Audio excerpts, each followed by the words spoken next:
Hello everyone, আপনারা সবাই কেমন আছেন? আশা করি আপনারা সবাই ভালো আছেন। তো আজকে আপনাদের সামনে বিভিন্ন একটা গুরুত্বপূর্ণ ভিডিও নিয়ে আপনি হাজির হয়েছে। তো চুল পড়া রোধে করণীয়, তো যাদের চুল পর্যাপ্ত পরিমাণে পড়তেছে তাদের করণীয়টা কি সেটা সম্পর্কে আপনাদের বলবো আমি।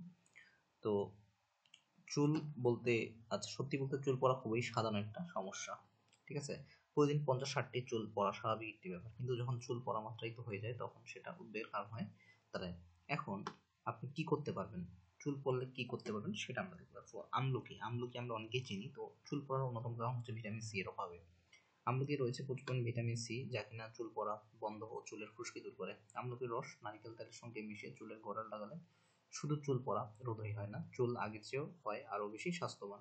তারপরে সালফার, পেঁয়াজে রয়েছে প্রচুর পরিমাণে সালফার, যা কিনা চুল পড়া রোধের পাশাপাশি নতুন চুল গজাতেও সাহায্য করে।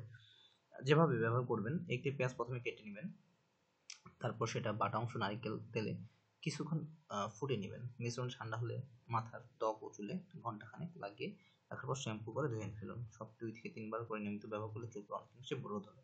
নিম পাতা, নিম পাতাকে বলা হয় সকল রোগের মহৌষধ। নিম পাতায় রয়েছে ব্যাকটেরিয়া ও ফাঙ্গাস রোধী উপাদান, যা খুশকি দূর করে, চুল পড়া রোধ ও নতুন চুল গজাতে সাহায্য করে। নিম পাতা গরম পানিতে দিয়ে তারপর হচ্ছে পেস্ট করে চুল লাগানোর 30 মিনিট পর শ্যাম্পু করে ধুয়ে ফেলুন। 2 সপ্তাহের মধ্যেই দেখবেন আপনার চুল পড়া অনেক কমে যাবে। তো ওমেগা 3 ফ্যাটি অ্যাসিড চুল পড়া রোধে খুবই কার্যকরী। তারপর ভিটামিন ই, চুল পড়া রোধে ও নতুন চুল গজানোর ক্ষেত্রে ভিটামিন ই খুবই কার্যকরী। তো কারণ ভিটামিন এর নাশপাতি, বাদাম, জলপাই তেলে প্রচুর পরিমাণে ভিটামিন ই আছে। মেহেদি পাতা, প্রাকৃতিকভাবে চুল রং ও চুলের কন্ডিশন করার পাশাপাশি মেহেদি পাতা ব্যবহার করে চুল পড়া রোধ করা সম্ভব। ওকে, ক্যাস্টর অয়েল ইউজ করতে পারবেন আপনারা। তারপর পরিশেষে বলা যেতে যে আপনার চুল পড়া যদি মাত্রাতিরিক্ত হয়ে যায় তাহলে আজই অ্যান্টি ড্যান্ড্রাফ শ্যাম্পু ব্যবহার বন্ধ করুন এবং প্রয়োজনে অবশ্যই চিকিৎসকের শরণাপন্ন হতে পারেন।